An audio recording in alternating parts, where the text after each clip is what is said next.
अकबर ने कड़कड़ाती सर्दियों के मौसम में एक दिन यह ऐलान किया कि अगर कोई व्यक्ति पूरी रात पानी के अंदर छाती तक डूब कर खड़ा रह पाएगा तो उसे 1000 मोहरों का इनाम दिया जाएगा।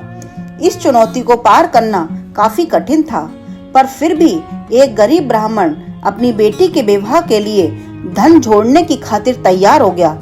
जैसे तैसे कर उसने कांपते ठुठुरते रात निकाल ली और सुबह बादशाह अकबर से अपना अर्जित इनाम मांगा। अकबर ने पूछा कि तुम इतनी सर्द रात में पानी के अंदर कैसे खड़े रह पाए। ब्राह्मण ने कहा कि मैं दूर आपके किले के झरोखों पर जल रहे दिए का चिंतन करके खड़ा रहा और सोचता रहा कि वह दिया मेरे ही पास है। इस तरह रात बीत गई। अकबर ने यह सुनकर तुरंत इनाम देने से मना कर दिया और यह तर्क दिया कि उस दिए की गर्मी से तुम पानी में रात भर खड़े रह सके, इसलिए तुम इनाम के हकदार नहीं। ब्राह्मण रोता हुआ उदास होकर चला गया। बीरबल जानता था कि ब्राह्मण के साथ अन्याय हुआ है। उसने ब्राह्मण का हक दिलवाने के लिए निश्चय कर लिया। अगले दिन अकबर और बीरबल वन में शिकार खेलने चले गए। दोपहर में बीरबल ने तिपाई लगाई और आग जलाकर खिचड़ी पकाने लगा। अकबर सामने बैठे थे। बीरबल ने जानबूझकर खिचड़ी का पात्र आग से काफी ऊंचा लटकाया।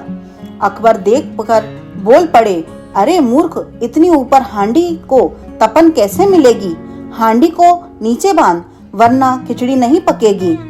बीरबल ने कहा, पकेगी पकेगी, खिचड़ी पकेगी, आप धैर्य रखें। इस तरह दोपहर से शाम हो गई और अकबर लाल पीले हो गए और गुस्से में बोले, बीरबल, तू मेरा मजाक उड़ा रहा है? तुझे समझ नहीं आता? इतनी दूर तक आंच नहीं पहुंचेगी, हांडी नीचे लगा।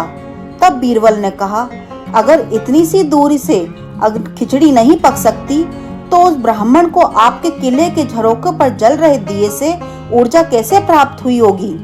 यह सुनकर अकबर फौरन अपनी गलती समझ जाते हैं और अगले ही दिन गरीब ब्राह्मण को बुलाकर उसे 1000 मोहरे दे देते हैं और भरे दरबार में गलती बताने के लिए बीरबल के इस तरीके की प्रशंसा करते हैं।